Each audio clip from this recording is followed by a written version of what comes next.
As I'm sure you know, 2 days ago, a major step backwards was taken in regards to this restoration of tradition by the issuance of a Motu Proprio by Pope Francis that was called Traditionis Custodes. And I think the main thing that's clear from this Motu Proprio of Pope Francis is that he definitely does not want there to be a traditional Catholic movement within the Church. He definitely wants that traditional movement to disappear. The Motu Proprio is not hiding any cards. All the cards are turned over on the table, obviously an effort to end the traditional Catholic movement. Here's some things that this Motu Proprio says and commands. The first paragraph begins by affirming that the Novus Ordo Mass is the only proper expression of the law of prayer in the Church. So Pope Benedict made this distinction between the ordinary form of the Mass in the Roman Rite, the new Mass, and the extraordinary form of the traditional Mass. Pope Francis is saying we don't have that distinction anymore. It's just the new Mass. The new Mass is the only proper expression of the liturgy as we know it. The traditional Mass no longer has any legitimate standing in his eyes in the Church. Pope Francis makes many commands in this Motu Proprio. He very strikingly and amazingly commands something that's like the opposite of the anti-modernist oath of St. Pius X. He commands that all of those who are assisting at the traditional Mass affirm that the new Mass is both valid and legitimate.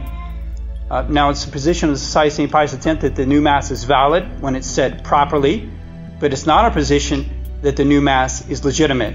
In other words, the new Mass is a worship that is acceptable to God, that the new Mass is good.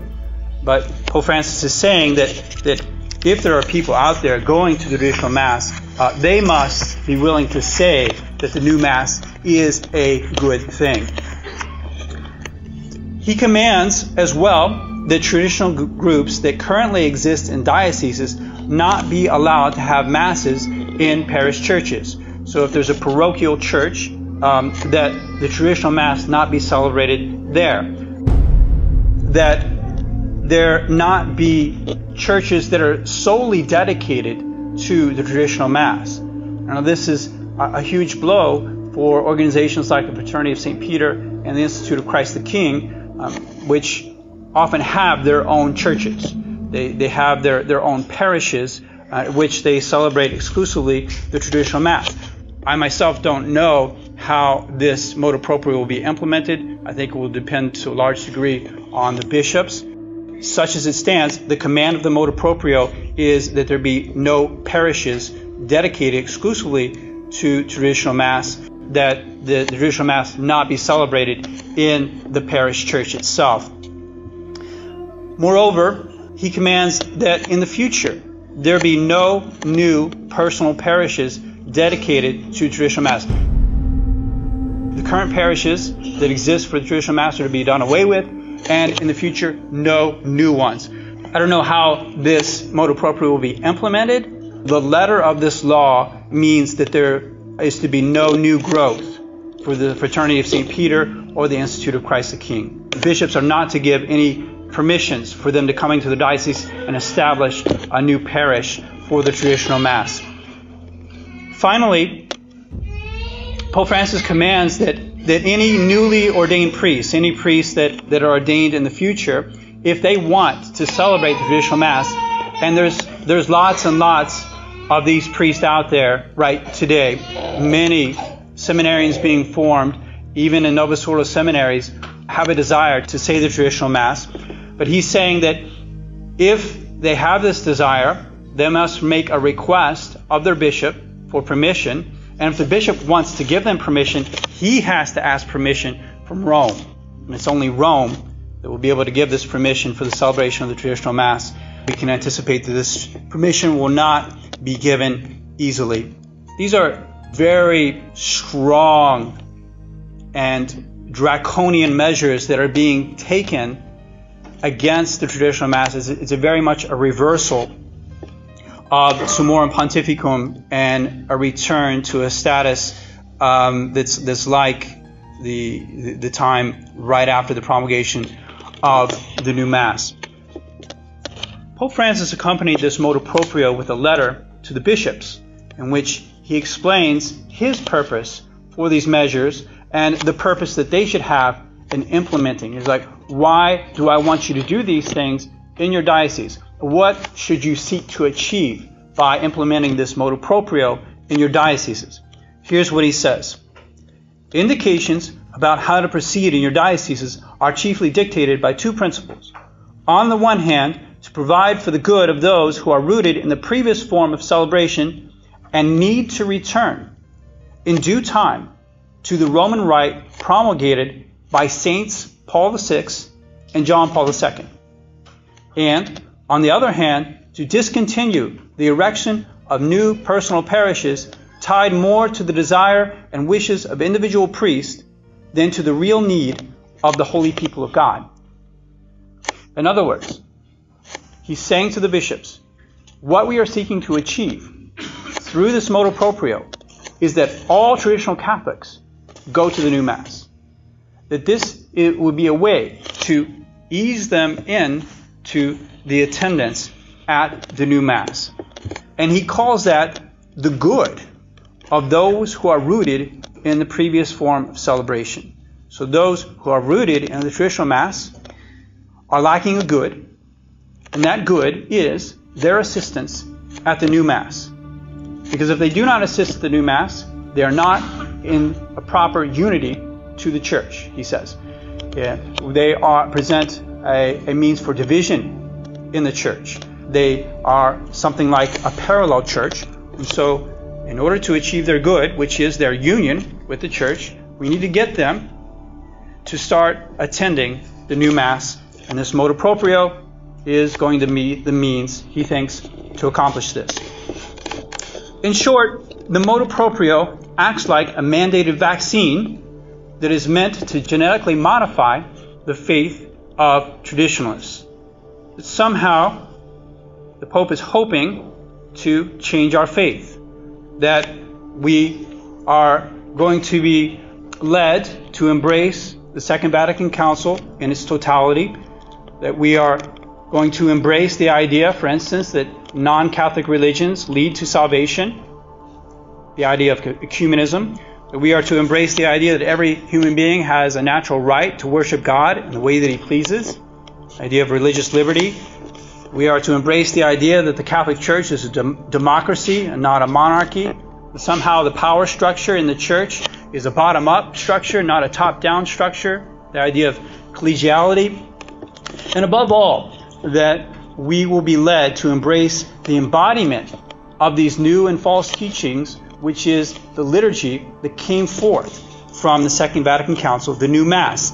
That Mass that places the people on the level of God. That Mass that desacralizes worship in order to somehow sacralize man. That Mass that handles the Blessed Sacrament as some sort of common food. That Mass that turns what is supposed to be a sacrifice into a communal meal.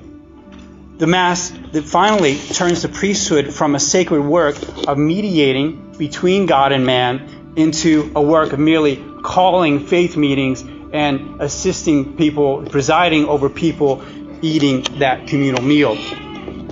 So, in the mind of Pope Francis, only when we embrace all of these things will we traditionalists be considered to be in unity with the Church.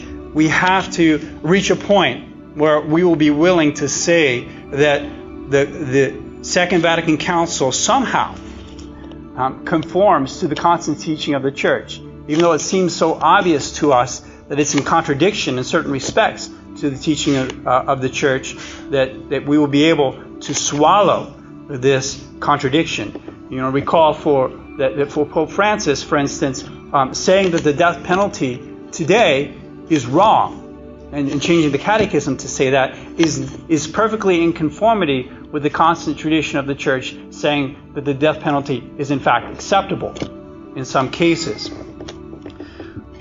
We must also reach a point where we can say that the new Mass is a Catholic worship acceptable to God.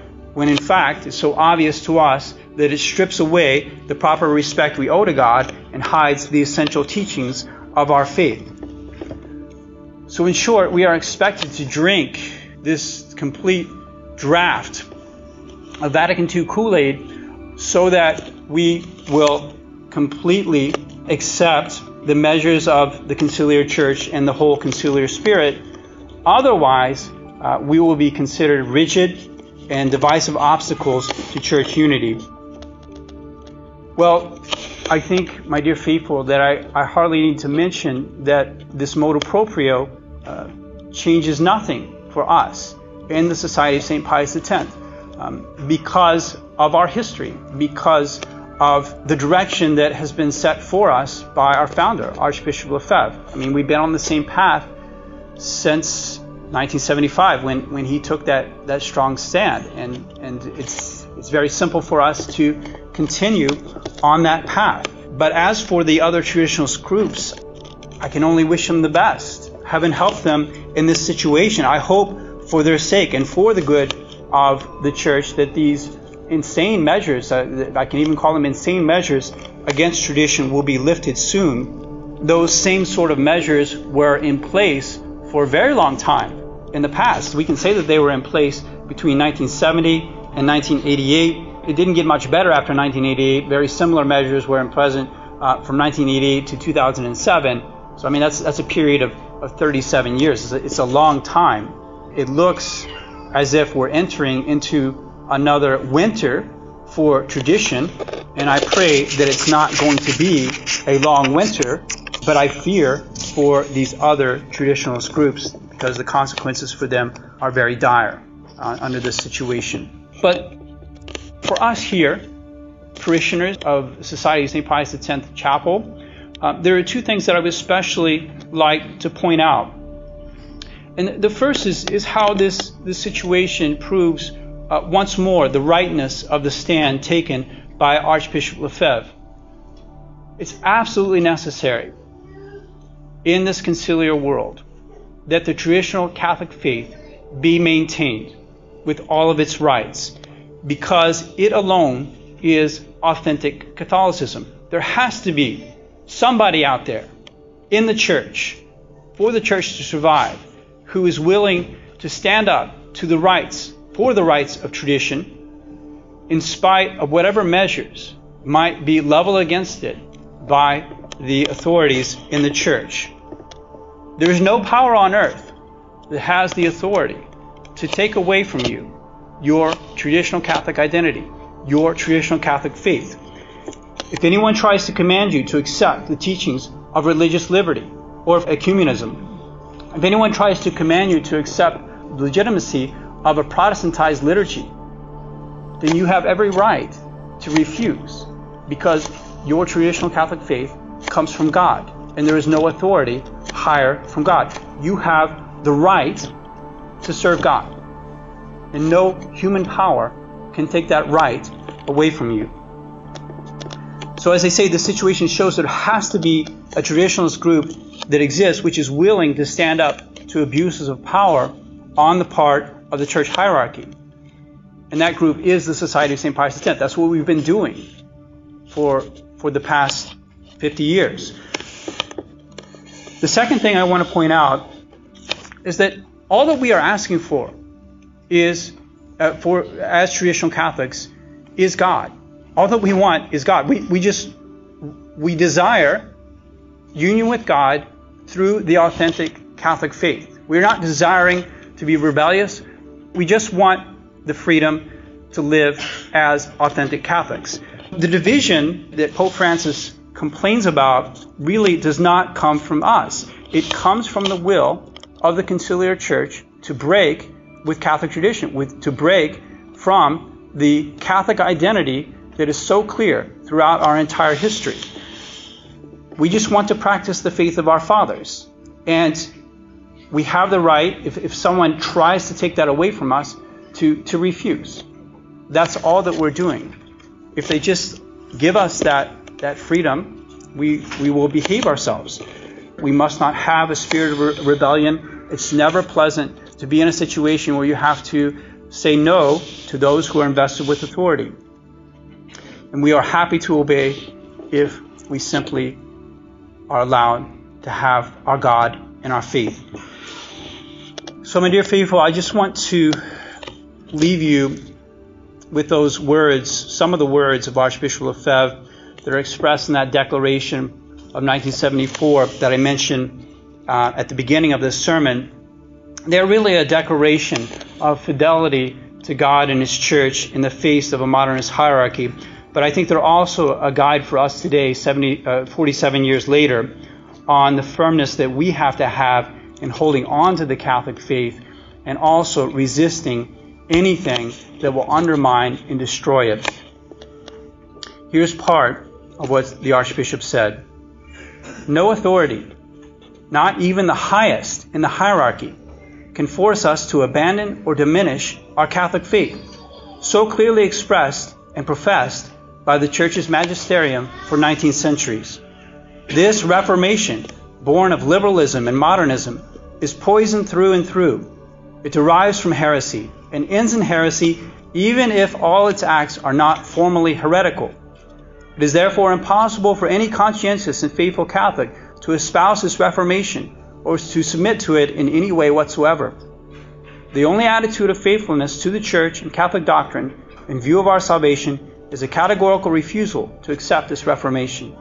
That is why, without any spirit of rebellion, bitterness, or resentment, we pursue our work of forming priests with the timeless magisterium as our guide. We are persuaded that we can render no greater service to the Holy Catholic Church, to the Sovereign Pontiff, and to posterity.